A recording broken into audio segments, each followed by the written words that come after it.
नमस्कार। अभी कुछ दिन पहले घटना हुई कि उप मुख्यमंत्री रहे दुष्यंत चौटाला के सामने एक पुलिस ऑफिसर की गाड़ी ने ओवरटेक किया और उनके सामने गाड़ी लगा दी।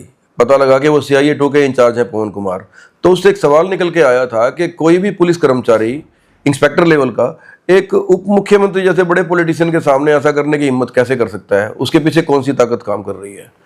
तो इस पे जब रिसर्च किया गया तो एक अजीब सी चीजें निकल के आनी शुरू हुई कि ये जो करेक्टर है पवन कुमार, ये CIA के इंचार्ज हैं, उससे पहले ये STF के हेड रहे हैं, उससे पहले नारकोटिक डिपार्टमेंट में भी सीनियर पोस्ट पे रहे हैं। तो इनका जो करेक्टर है, जो इनका काम करने का तरीका है, वो ये लगाओ कि पुलिस की वर्दी में क्रिमिनल जैसा है। बहुत सारे आम आदमी सामने आए कि लोगों को उठा लिया गया, केस भी उनके खिलाफ झूठे दर्ज कर दिए गए, उनसे रिश्वत मांगी गई। ओपन कैमरा में लोगों ने बताया 302 तक के मामले दर्ज हैं कि लोगों को इतना टॉर्चर किया गया कि उनकी मौत हो गई। इन सारी बातों के बावजूद ये निकल के आया कि किसी ऐसे आदमी से बात की जाए जो हरियाणा पुलिस के बारे में अच्छे से जानता हो।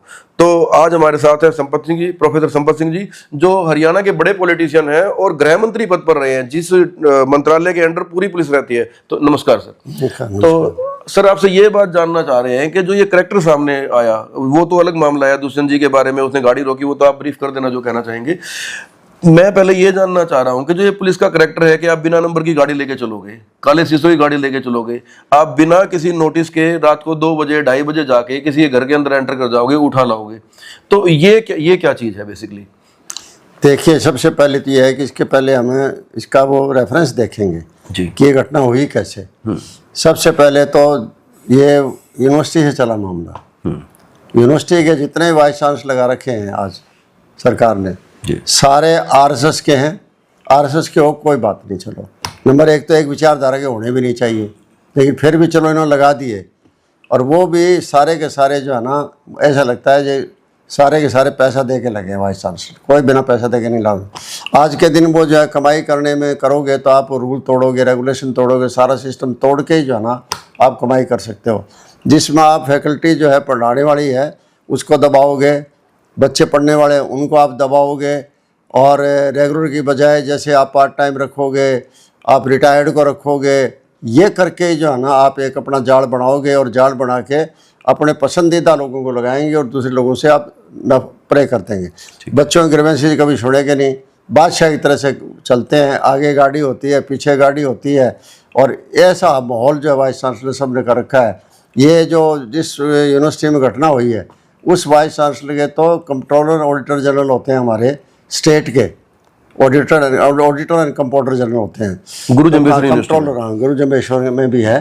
तो नहीं, यहाँ कि वो आए थे यहाँ इंक्वायरी करने के लिए। तो 25 पैरे उन्होंने बनाए हैं और सारे के सारे नियम तोड़ने के और भ्रष्टाचार के सारे पैरे हैं। इतना आदमी जितना भ्रष्टाचार में लिप्त है और इतने दिनों से चला आ रहा है, इसकी टर्म भी बढ़ा दी गई थी। तो बताइए कि वो आदमी क्या बच्चों के लिए काम करेगा और क्या प्रोफेसर के लिए काम करेगा। जो बच्चों के ग्रीवेंसेस थे उनको सुनने चाहिए थे ग्रीवेंसेस, उन्होंने ग्रीवेंसेस नहीं सुने। उसके बाद जो पॉलिटिकल एंट्री होती है वो बहुत मुझे दुखदायी लगती है, क्योंकि आज के दिन बच्चे अपनी ज़िंदगी से बहुत संघर्ष कर रहे हैं। बच्चों को मैं देखता हूँ, उनके माँ बाप भी संघर्ष कर रहे हैं, ज़मीन बेच के अपने बच्चों को पढ़ा रहे हैं। पहले टाइम नहीं था इतना, इस एरिया में इतनी एजुकेशन की तरफ ध्यान नहीं था, खास करके हमारा एरिया तो बिल्कुल ध्यान नहीं करता था। अब तो सारे जो अपने बच्चों के लिए चाहे कितना ही कुर्बान करना पड़ जाए, सेक्रीफाइस करना पड़ जाए, माँ बाप सेक्रीफाइस करके भी बच्चों को महंगे खर्चे पर पढ़ाते हैं। लेकिन जब आप ये देखोगे कि ये हालात हैं कि आप उनको राजनीति के अंदर इस्तेमाल करोगे, आप ठीक है राजनीति सिखाओ उनको, आप अपने कैंप वगैरह लगाओ, आप ट्रेनिंग कैंप लगाओ, आप कोचिंग कैंप लगाओ, बच्चों को सिखाओ, बताओ कि तुम्हारा क्या कर्तव्य बनता है, देश के प्रति क्या कर्तव्य बनता है, आम आदमी के प्रति क्या है, मानवता के प्रति क्या है, समाज के प्रति आपका क्या है। ये चीज़ आए, अच्छी बात है। लेकिन उसके बजाय आप केवल मात्र ये करके कि हमारी पार्टी से कोई जुड़े हुए हैं 2-4 लोग हैं और इसलिए जो है ना आप प्रदर्शन धरना वो कर रहे थे, तो आपकी हैसियत तो इतनी बड़ी है कि आप मुख्यमंत्री रह चुके हो। आप वाइस चांसलर सीधे बात करते हो, उसको धमकाते, बोला भाई क्या बात कर रहा है, खबरदार ये क्या है, हम इस बात का नोटिस ले रहे हैं और चीफ मिनिस्टर तक शिकायत करेंगे, गवर्नर तक शिकायत करेंगे, या हम जो को डायरेक्ट एक्शन लेंगे। तो 22 साल से क्या औकात थी उसकी, पसीना आ जाता उसके तो। लेकिन ये रश करके बच्चों के साथ मिलके और वहाँ गेट तोड़ने जैसी कार्रवाई कर रहे हैं, इससे बच्चों को हम क्या सिखा रहे हैं? बच्चों को हम हिंसक गतिविधि की तरफ ले जा रहे हैं, और हिंसा वाला आंदोलन आज तक कभी सफल हुआ ही नहीं है। महात्मा गांधी बहुत बार वापस हो जाया करते थे। अब उसके बाद क्या आता है कि वो जब केस मुकदमा दर्ज हो गया इनके खिलाफ, मुकदमा दर्ज हुआ, तो उस मुकदमा दर्ज होने के बाद में अगले दिन गिरफ्तारी देने के लिए आते हैं। भाई आपकी हैसियत ये थोड़ी ही थी एक थाने में आप जा रहे हो, यार आप एसपी को मिलते या एडीजी बैठा है इनसे मिलते और वहाँ जाके गिरफ्तारी देते आप, बजाय उसके आप जिस तरह आपको तमाशा किया गया उस तमाशा। ठीक है, मैं ये नहीं कहता पवन को, ना तो मैं जानता कौन पवन है, कहाँ का रहने वाला है मुझे कोई नहीं मालूम है किसी किस्म का, लेकिन ये मैं जरूर कह सकता हूँ वो जो इंसिडेंट है ना, उस इंसिडेंट में तो उसका कसूर नहीं है। पहले उसने पता नहीं क्या क्या किया होगा, वो किया होगा तो दुष्यंत चौटाला जी डिप्टी चीफ मिनिस्टर थे, इन्होंने क्यों नहीं कंट्रोल किया? एक पवन क्या, फिर तो बहुत पवन होंगे ऐसे, डेफिनेटली ऐसे करने वाले बहुत लोग होंगे। जैसे स्टोरियाँ आ रही हैं तो आप लोगों ने स्टोरियाँ दी है, वो ठीक है स्टोरियाँ, अगर कोई उसमें कोई इस तरह की घटनाएं करी हैं इन लोगों ने तो इन लोगों के खिलाफ एक्शन होना लेना चाहिए था। अब आपके खिलाफ हो रहा है तो आप तेजी बरत रहे हो, आप रो रहे हो और आप रोड़ा बचा रहे हो और एक उसका राजनीतिक फ़ायदा उठाने की कोशिश आप कर रहे हो। आप वहाँ से भागे और यहाँ आने के लिए किस तरीके से सब्जी मंडी और ये पड़ाव चौक की तरफ से आप आ रहे हो और वहाँ गाड़ी आपकी रश करके, और वो जो भी इंस्पेक्टर बता रहे हैं जो वीडियो में देखा है उसी गाड़ी को पहले वो क्रॉस करती है, उसके बाद जो है ना वो इंस्पेक्टर भागे जाता है, उसकी गाड़ी को क्रॉस करता है करके उनको, अब क्या कहता है क्या नहीं कहता वो शब्द वीडियो में नहीं आ रहे, लेकिन ये जरूर है उसको कुछ कहता है वो जो भी गाड़ी चलाने वाला है उनका, आप पायलट लगा रखी हो। अब तो रिपोर्ट ये भी आ गई पायलट किस बात की, अब मैं भी तो होम मिनिस्टर रहा हूँ, मुझे पता है कि पायलट किस बात की आप, यू आर नो बॉडी। आज के दिन आपको अगर स्टेटस तो आपको हिसाब से कानूनी हिसाब से तो आप है नहीं, आपको दे रखा है। ये भी एक्सपोजर हो गया कि कैसे पुलिस का मिसयूज हो रहा है। ऐसे हालात में हम कैसे उम्मीद करेंगे कि पुलिस असल ठीक काम करेगी जब उनका आप वीआईपी कल्चर ऐसी बांट दी। एक तरफ तो वीआईपी कल्चर खत्म हो रही है, मोदी जी कह रहे हैं वीआईपी कल्चर खत्म करो, लाल रेड लाइट खत्म करो, फलानी खत्म करो, और दूसरी तरफ जो है ना इधर काफिले चलते हैं, हरियाणा पुलिस के काफिले लेके चलते हैं। ये बताओ वो ना जाते तो नफरी में है, वैसे 35 का और 37,000 के बीच में पुलिस की पोस्टें खाली पड़ी है, और दूसरी तरफ पुलिस का इतना ज़बरदस्त मिसयूज हो रहा है। तो देखिए कहीं न कहीं वो ड्यूटी में तनाव में तो वो रहते हैं। कोई पुलिस अधिकारी सिवाय इसके मौज के एसपी हो गया, एडीजी हो गया, जी हो गया, इनको छोड़कर, अफसरों को छोड़ के सारे के सारे आज के दिन तनाव है। क्योंकि मैं तो मिलता रहता हूँ, लोग आते रहते हैं मेरे पास, तो जैसे इन्होंने एसपीओ लगा दिए। अब बताओ एसपीओ बेचारा क्या करेगा? अब वो एसपीओ को आप ले जाओगे, उसे गोली लग गई, कुछ नहीं मिलेगा उसको। तो पुलिस तो आज के दिन तनाव में इस वजह से है कि ड्यूटी तो इतनी ज़्यादा होगी, थाने इतने खुल गए, कोई साइबर थाना, कोई महिला थाना, कोई फलाना थाना, ये कर दिया आपने। और उधर से जो है ना आप पुलिस को कुछ कर नहीं रहे हैं, ना तो नफरी आप बढ़ा रहे हैं। अब नफरी जैसे अभी जिक्र आ रहा था कि HKRN से भर्ती कर लेंगे, SPO भर्ती कर लेंगे, आप होमगार्ड को लगा देंगे, आप जैसे 112 लगाई है। 112 ठीक है, बहुत बढ़िया सिस्टम है अगर 112 कामयाब करते हो तो आप, लेकिन उसमें पुलिस का तो एक आदमी होता है और ड्राइवर भी आप प्राइवेट लेने लग गए, और उसके अंदर या तो एक SP आ जाएगा, होमगार्ड का आ जाएगा आदमी। क्या उनके हाथ में लठ, एक के हाथ में लठ है, एक बिना लठ के है, तो कैसे जाएंगे? मान लो क्राइम के सीन पर मौके पर जाते हैं तो मौके पर जा सकते हैं, कर तो कुछ नहीं सकते हैं वहाँ। इस तरह हालात हो रहे हैं। तो वो जो इस तरह दुष्यंत वाला जो इनके साथ हुआ था ना, वो देखो मैं उसका तो कंडम करता हूँ कि ये इंसिडेंट कम से कम इनको संभाला जा सकता था, इनको ऐसा इस तरह नहीं करना चाहिए। और इनको दर्द कब याद आया? अपने पर बीती जब खुद ने राज किया, डंडे की चोट पर 4.5 साल तक जो है ना एक तरफा 12-12, 13-13 महकमे आपके पास थे। और वो तो रामकुमार गौतम बता सकते हैं कि कैसे क्या इन्होंने राज चलाया था, कि वो ज़्यादा उनके बारे में पता उनको है, मुझे मालूम इतना है नहीं। घर तो उस टाइम तो आपको कोई दिक्कत नहीं हुई, और आज आपको दिक्कत हो रही है। आप इसका मतलब है पॉलिटिकल फ़ायदा उठाना चाहते हो। इस तरह ऐसी चीज़ों से पॉलिटिकल फ़ायदा उठाना, तो मैं कहता हूँ कि इससे घटिया काम तो कोई हो ही नहीं सकता है। आप बच्चों के लिए लड़ना है, लड़ो, बच्चों के लिए संघर्ष करो, उनको धरना प्रदर्शन करो, लेकिन इससे गतिविधियों तरफ क्यों डाल रहे हैं? और जहाँ तक पवन की बात है रिकॉर्ड की, मैंने आपको पहले ही बता दिया कि मुझे नहीं मालूम इसका रिकॉर्ड गंदा होगा, बुरा होगा, ये मतलब आतंकवाद से फालतू होगा, लेकिन अब तक कार्रवाई क्यों नहीं हुई? सरकार कहाँ सोई रही थी? खुद डिप्टी चीफ मिनिस्टर थे उस टाइम। आज की नौकरी था नहीं पवन की, इतने साल की नौकरी है, आज उस पर दोष बन रहे, पहले क्यों नहीं मंडा? पहले तो वही बात आ गई कि आप कहीं न कहीं जुड़े हुए थे तो आप उसका नाजायज़ फ़ायदा उठा रहे थे, और आज आपकी बात आई तो आप कहते हो कि वो नाजायज़ फ़ायदा हमारा उठा रहा है क्या, उसने हमारे साथ ये कर दिया। तो ये जो कुछ हुआ बहुत गलत हुआ है, और इसके ऊपर इंक्वायरी बाकायदा जो SP ने बिठा रखी है DSP की। मैं तो कहता हूँ DSP इंक्वायरी भी ठीक है, लेकिन अगर DSP संतुष्ट नहीं है तो नए आजकल IPS आए हुए हैं, उनमें किसी ASP की जो है ना उसकी इंक्वायरी करवा दें, ताकि इसका दूध का दूध और पानी का पानी हो जाए, लोगों से ये समस्या हट जाए कि इससे घटना है क्या ये। देखो, जो अभी तक आपने बात की है ना, ये तो एक सीनियर पॉलिटिशियन वाली बात है। हम आपसे जो उम्मीद करते हैं वो, आप होम मिनिस्टर रहे हैं, दुष्यंत चौटाला के साथ जो हुआ है, दुष्यंत चौटाला ने जो किया, वो बड़े लोगों की लड़ाई है कि, लेकिन इसमें असली बात यह है कि जो सिस्टम एक्सपोज हुआ है इसकी वजह से, ये तो मैं मानता हूं कि दुष्यंत चौटाला खुद उप मुख्यमंत्री रहे थे जबकि ये मामले सामने आ रहे हैं, जिन लोगों को टॉर्चर किया गया है और किसानों के ऊपर गोलियां तक चली है, डंडे चले हैं, वो पावर में थे। ये हो सकता है कि बीजेपी सरकार ऐसे काम करती हो कि भाई दुष्यंत की भी ना सुनती हो, ये तो पॉसिबल है कि बोलेगा तो सरकार से अलग कर पॉसिबल दे। थी, उनके बिना सरकार चलती नहीं थी, सुनती थी। नहीं, वो अपनी कमाई में अपने हिसाब किताब में लग रहे होंगे वो ना। उनकी मर्जी है, ये किधर ध्यान दे रहे थे जी हाँ। ये, लेकिन ये जो ध्यान दे रहे थे ना उनका, वो सुनती थी। लेकिन ऐसा नहीं हो सकता है कि यदि यहाँ पे कोई टॉर्चर हुआ, कोई गलत काम हुआ किसी के साथ, तो वो आपके पास नहीं नोटिस आएगा। ना हो। हाँ, नोटिस ना हो, या जैसे सेक्टर 15 में हिसार में कोई बात होगी तो आपके पास आएंगे, लोकल जानकार होंगे, इनके पास भी गए होंगे। इन्होंने नहीं सुनी। किसान आंदोलन में तो साफ तौर से पता लगा, इनकी स्टेटमेंट है, मतलब ये बीमारी है क्या? हाँ, उदय को तो यही बोल दिया था तू कांग्रेसी है, इसी ने दिग्विजय ने बोल दिया था मेरे ख्याल।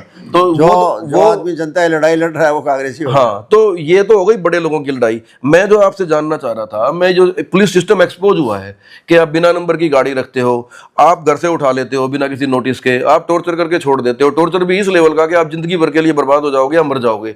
वो परिवार 50-50 कंप्लेंट कर रहा है, एसपीओ कर रहा है, एडीजीपीओ कर रहा है, हाई कोर्ट ने 302 का मुकदमा दर्ज करवाना पड़ गया। तो इन सारे मामलों में आप क्या मानते हो कि पुलिस सिस्टम आपके टाइम से ही ऐसा चला आ रहा है क्या? ये नहीं, ऐसी बात नहीं थी जी। हमारे टाइम तो देखिए कभी कोई ऐसा किसी के खिलाफ इल्ज़ाम नहीं लगा, जबकि उन टाइम तो पुलिस के बहुत ज़्यादा ड्यूटी थी। उग्रवाद का टाइम था, मेरे टाइम तो उग्रवाद जोरों पर था।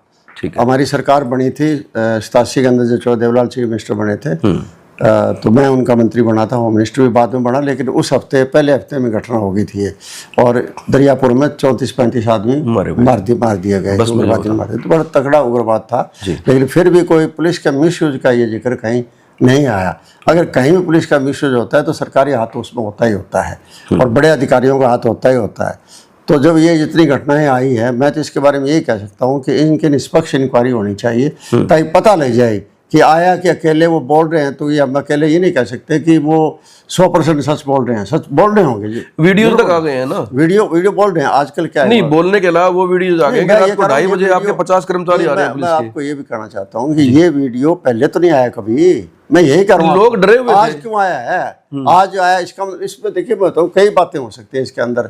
इसमें जब राजनीतिक बुआनी लग जाती है ना, तो उसके अंदर सब कुछ गालमेल हो सकता है। कर कोई आज आप जिक्र कर रहे हैं, इतने दिन आपने जिक्र नहीं किया, ऐसी कोई बात नहीं है कि यहाँ कोई जिक्र नहीं होगा। बहुत लोगों ने लड़ाई लड़ी है यहाँ, पुलिस के सामने लड़ाई लड़ी है, खूब लड़ी है, अच्छी तरह से लड़ी है। हम लोग भी जेलों में गए थे, हाथ डंडे हमारे टूटे, हाथ टूटे हैं, जेल में डाला गया था हमें। यहाँ की हिसार की जेल में हम रहे, चंडीगढ़ की जेल में हम रहे, और पुलिस के जातियों के खिलाफ लड़ाई लड़ी थी। मुझे खुद को जो पुलिस वाले ने डंडा मारा, मेरी घड़ी भी टूट गई थी, चंडीगढ़ की बात है। उसके बाद बस के अंदर वो दोबारा आए पुलिस वाले, क्यों हमने आंदोलन चलाया था, काम दो या जेल दो। मैं यूथ का प्रेसिडेंट था स्टेट का, तो उन्होंने काम तो कहाँ देना था, जेल ही देनी थी। तो चलो कुटा पिटा बाद में बस में आ गया, कोई थानेदार था, उसको हमने वहीं पकड़ के और बस के अंदर इसको ऐसा मारा, उस पिटाई करी उसकी कि हाथ जोड़ा पड़ेगा, मैं आइंदा कभी आपको छेड़ूंगा ही नहीं कर कोई। ठीक है, तो भैया आपको आंदोलन तो कुछ ना कुछ करने पड़ेगा, यूं तो नहीं है आप किसी को। अब आप यूं चलोगे राम जी, सर जी, फलाना जी, उस टाइम तो आप ये बातें करते रहे। आपके हाथ में थी, जो आपकी पावर थी, तो आपको इन सिस्टम को सुधारना चाहिए था। बीजेपी ने सिस्टम बिगाड़ दिया, इसमें कोई दो राय नहीं। आज सुरक्षा की भावना है, आप देखते हैं सारा कोई बाजार में कोई आदमी सुरक्षित नहीं है। बहुत से लोग ऐसे हैं जो फिरौतियां अंदर खाते दे रहे हैं, बता नहीं पा रहे, डर के मारे नहीं बता पा रहे हैं, क्योंकि वो उग्रवादी कोई न कोई जो है ना, पैसे वाला, लूटने वाला, किडनैपर है, कोई और कातिल है, वो आदमी आएगा और तुम्हारे यहाँ कत्ल कर जाएगा, क्योंकि उनको सुरक्षा नहीं है। तो इसमें तो कोई दोहरा नहीं। लॉ एंड ऑर्डर तो इस सरकार के अंदर बिल्कुल टोटली 100% फेल हो रहा है। और ये जो भी वाक्य चलो इसके बाद आए हैं, इसके ऊपर सरकार को इंक्वायरी तुरंत करानी चाहिए, और तुरंत करके दूध का दूध, पानी का पानी लाना चाहिए कि हाँ है क्या इसके अंदर, ये सच्चाई कितनी कर सच्चाई है, तो ये फिर क्यों नहीं आपने एक्शन लिया। उस टाइम के जो भी अधिकारी है, दोषी है, उनके खिलाफ भी कार्रवाई करनी चाहिए फिर तो। अच्छा, ऐसे माहौल में आप क्या उम्मीद करते हो? चलो ये तो 3-4-5 जो लोग सामने आ गए, वो पहले डरे हुए थे, अब लगा कि दुष्यंत के सारे तुम्हारा भी अब बात सामने आ जाएगी। लेकिन हमारे पास 20 से ज्यादा ऐसे फोन आ चुके हैं जी, हमारे साथ भी जाती हुई है। लेकिन इस घटना से पहले भी लोगों ने एसपीओ कंप्लेंट करी है, एडीजीपी को कंप्लेंट की है, आईजीओ कंप्लेंट की है, हाईकोर्ट तक गए हैं लोग। तो आप इस मामले में क्या उम्मीद करते हो कि उनको न्याय मिल जाएगा? क्योंकि हाइट तक तो गए हुए हैं वो लोग, कहाँ जाए वो? इस कंडीशन में क्या करेंगे ये लोग? देखिए, वो तो सरकार की मर्जी है। जिस तरह सरकार चल रही है ना, इसमें तो किसी को न्याय नहीं मिल रहा। इनको न्याय क्या मिला? किसी को नहीं मिलेगा न्याय। घर को अब तक तो मिला नहीं है न्याय। इन 11-12 सालों के अंदर जो है ना, जो किसान 13-13 महीने धरना दे के बैठे थे, उनको न्याय नहीं मिला है। वो भी तो बहुत बड़ी पीड़ित है। सर्दी थी, गर्मी थी, भूख थी, प्यास थी, कोई व्यवस्था नहीं थी। उसके बाद उनको टरका के चेप दिया। इनके लिए मैटर नहीं करता, एक आदमी 2 आदमी मैटर नहीं करते। ये तो चुनाव के अंदर क्या होता है कि कोई भी आदमी, देखो राजनीतिक आदमी सबसे पहले ये चाहता है कि मैं चुनाव में जीत जाऊं, और जीत जाने के लिए इनके पास हथियार है, जाति पाति का अधिकार है। ठीक है। उस टाइम सारे लोग भूल जाते हैं, चाहे पुलिस ने किसको जाति करी, किसका नहीं जाति करी, उसको भूल जाते हैं। आप किसको रोजगार दिया नहीं दिया, उस बात को भूल जाएंगे। आपका मतलब कितना सम्मान मिला, आपको नहीं मिला, आपके अधिकारों पर कितने अटैक हुए नहीं हुए, आप कहीं बचे कि नहीं बचे, इन बातों को सब लोग भूल जाते हैं। और वो नशा उस टाइम जात का नशा आ जाता है और वोट दे देते हैं। या कुछ ऐसी पार्टियां भी आ जाती है जिनके ऊपर खुद के ऊपर केस चल रहे हैं, तो उनको केस से बचने के लिए अपनी थाली में पलट के देते हैं। इस बार हुआ था ना, जो कांग्रेस के लिए सारे लोग तैयार थे, इसलिए तैयार थे कि बीजेपी से दुखी थे, कांग्रेस को वोट नहीं देना चाहते थे, लेकिन बीजेपी को हराना चाहते थे। तो जिसने जिंदगी में कभी कांग्रेस को वोट नहीं दिया, वो भी कांग्रेस को वोट दे रहा था। लेकिन कांग्रेस ले कहाँ रही थी? सारी की सारी सीटें जो है ना, यूं की यूं बीजेपी को परोस के दे दी थी। एक तो होता है थाली की ठोकर मारना, ठोकर मारोगे तो सीटें खिंड जाएगी, लेकिन समेट के दी थी उन्होंने करके। अब समेट के दिया, तो अब मुझे बताओ क्यों सुनेंगे किसी की परवाह क्यों? तो फिर आप ये कहना चाह रहे हो कि राजनीतिक विकल्प भी है कि यदि कोई सत्ता डंकी आए तो ही सुधार, कोई बात बन सकती है। बिल्कुल, क्योंकि देखिए सत्ता के बिना तो एक पत्ता ही नहीं हिलता है। सत्ता के बिना पत्ता नहीं हिलता है, इसका मतलब सत्ता के बगैर। ओम प्रकाश चौटाला जी चीफ मिनिस्टर थे जी, आज दुश्मन भी मानता है इस बात को कि प्रशासनिक पकड़ जो उनकी थी वो किसी की नहीं हो सकती। खैर कोई तो प्रशासनिक पकड़ नहीं आपकी। आज के मुख्यमंत्री तो मजाक करके हंस करके टाल देते हैं हर बात को। क्या करें, इन आदमी से क्या उम्मीद रखेंगे हम? संपत जी, मैं ना आपसे न्यूट्रल की ही उम्मीद करता हूँ। चौटाला साहब के टाइम में भी कंडेला कांड हुआ था। मैं कह रहा हूँ पुलिस का एक अपना करेक्टर है, हुआ था, लेकिन उसको बुझाया भी संपत सिंह नहीं था जाके। याद है मुझे, मैं ट्रिब्यून में हुआ करता उस टाइम, मुझे बिल्कुल याद है उस टाइम पे। तो अब आपका ये मानना है कि यदि कोई सत्ता में डंके लोग आ जाएं तो ही कहीं ना कहीं सुधार की उम्मीद है इस सिस्टम से?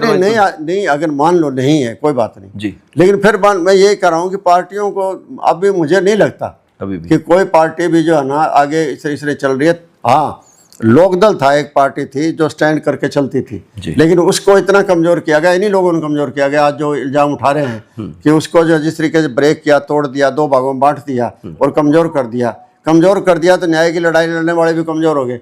या तो कामरेड लड़ा करते थे, वो पहले ही कमजोर हो रहे हैं, और या लोकदल लड़ता था हरियाणा में। तो तीसरी तो कोई पार्टी नहीं थी जो लड़ाई लड़ती, अधिकारों की लड़ाई लड़ती थी। तो पार्टी नहीं रही, तो जो राजनीतिक लोगों को कमजोर कर दिया। तो अब ये कोशिश कर रहे हैं हम लोग कि किसी तरह से लोकदल को वापस उसी फॉर्मेट में ले गया है, ताकि जनता के लिए लड़ते रहें, जनता के लिए संघर्ष करें। और जिस दिन लोकदल तैयार हो जाएगा, जनता के संघर्ष करने में सक्षम हो जाएगा, कुछ बातों में तो सक्षम हुआ है इस बार। बुढ़ापे पेंशन आपके सामने है कि हो गया। बंडे कई शर्तें लगा रखी, कई शर्तें इन्होंने हटा भी दी, वो भी हो गया। पानी के लिए बंदी, भाखड़ा की 4 महीने बंद रही थी पिछली बार, अब जिक्र नहीं करता कोई भाखड़ा का, वरना अप्रैल में बंदी आती थी, क्योंकि इस बार पानी इतना ज़्यादा आ गया, इसलिए नहीं जिक्र करते। तो उस टाइम पानी के लिए भी लोकदल आगे आया था। तो फिर लेकिन वही बात है कि जब पूरी फॉर्मेट में आओगे आप, अभी फॉर्मेट में आने में टाइम लगेगा। हम सब लोग प्रयास कर रहे हैं। आज हम ये नहीं कह सकते कि आज हम इस सक्षम हैं कि हम सारी लड़ाई लड़ लेंगे, हाँ, लेकिन एक टाइम आएगा कि हम सक्षम हो जाएंगे। उस दिन जातियों के खिलाफ लड़ाई लड़ेंगे, और सरकार कोई भी हो, चाहे सरकार को हिला के रख देंगे। खैर ठीक है, आखिरी सवाल है बस मेरा, क्योंकि उस होम मिनिस्टर के लेवल की बात ही पूछ रहा हूँ मैं आपसे। तो जिस तरह से ये बिना नंबर की गाड़ियाँ, ब्लैक फिल्म की गाड़ियाँ और बिना नोटिस के उठाना, इसको आप किस हद तक जायज मानते हो? क्योंकि अधिकतर केस में ये मिला है कि वो लोगों के खिलाफ मामले साबित नहीं हुए हैं, कोर्ट में जाके वो लोग बरी हो गए हैं। तो इस प्रैक्टिस को कैसा मानते हो आप? नहीं, जैसे मतलब एकदम इस तरह उठाना तो गलत है, बिल्कुल गलत है, वो गलत है, बिल्कुल गलत है। और जैसे वर्दी की बात है ना, देखिए ये तो मैं बता रहा हूँ कि कई बार क्या होता है कि CIA काम जो है ना ज़्यादा क्रिमिनल लोगों से ज़्यादा होता है। जब पुलिस फेल हो जाती है तो केस इनको दिया जाता है, चाहे चोरी का हो, डकैती का हो, फिरौती का हो, फिर ये लोग करते हैं। तो उस टाइम ये वर्दी बिना रहते हैं, इसलिए बिना वर्दी रहते हैं कि ताकि किसी को आइडेंटिटी की डिस्क्लोज ना हो जी। और दूसरी बात ये है कि मैं देखो इतना बड़ा आदमी कितनी झूठ बोल रहा है, फिर वही बात फिर आ जाती है वहीं। वो खाम खाए आप उसके पौन के पक्ष में ले जा रहे हो बात को, मतलब कहने का मतलब दूसरे ले जा रहा था। कर मेरे पर हथियार तो रखा था, अब हथियार वीडियो में आ ही नहीं रहा। मतलब धक्के से उसकी मदद, आप मदद कर रहे हो, बल्कि यूँ नहीं समझ रहे कि ये मदद किसकी हो रही है। दुनिया देख रही है भी हथियार कहाँ है उसके पास, लड़के के पास। हालांकि मैं तो उसको जानता ही नहीं, ना मिला कभी नहीं, और कोई बात हुई मेरी, कोई कौन कैसा है कैसा नहीं है। लेकिन ठीक है, आपने जैसे बताया भाई इतने रिकॉर्ड आ रहे हैं, रिकॉर्ड है, सरकार को कार्रवाई करनी चाहिए ना। कार्रवाई करे, आज तो सरकार ही करेगी, आज के दिन तो मैंने बता दिया कि लड़ने वाली ताकतें अभी फिलहाल अभी उस ताकत में आई नहीं है, उस फॉर्मेट में आए नहीं है कि आज लड़ सके। धन्यवाद जी। प्रोफेसर संपत सिंह जी से बात करके ये बात तो साफ हो गई कि अनुभव बोलता है, बिल्कुल साफ तौर से बोलता है। इनका मानना है कि दुष्यंत चौटाला या उनके भाई ने जो तरीका अपनाया गुरु जम्बेश्वर यूनिवर्सिटी में, वो इतने बड़े लीडर को शोभा नहीं देता था। इसके अलावा जो पवन कुमार CIA इंचार्ज के साथ जो घटना हुई है, वो तरीका भी उनको शोभा नहीं देता था कि वो SP को फोन करते हैं, ADGP से मिलते हैं, उनका लेवल वो था। और इन्होंने बताया कि जो पुलिस का जो क्राइम है बेसिकली वो ओरिएंटेड बाय सीनियर ऑफिसर्स है, पॉलिटिशियंस है। तो जब तक सत्ता में कोई ढंग के लोग नहीं आते हैं, जो संघर्षशील लोग नहीं आते हैं, तब तक आप इसकी उम्मीद नहीं कर सकते हैं। तो नतीजा यही निकल के आता है कि जब तक आप चुनाव ढंग से नहीं करेंगे, तब तक आपके पास कोई रास्ता नहीं है, कोई उम्मीद नहीं है। धन्यवाद।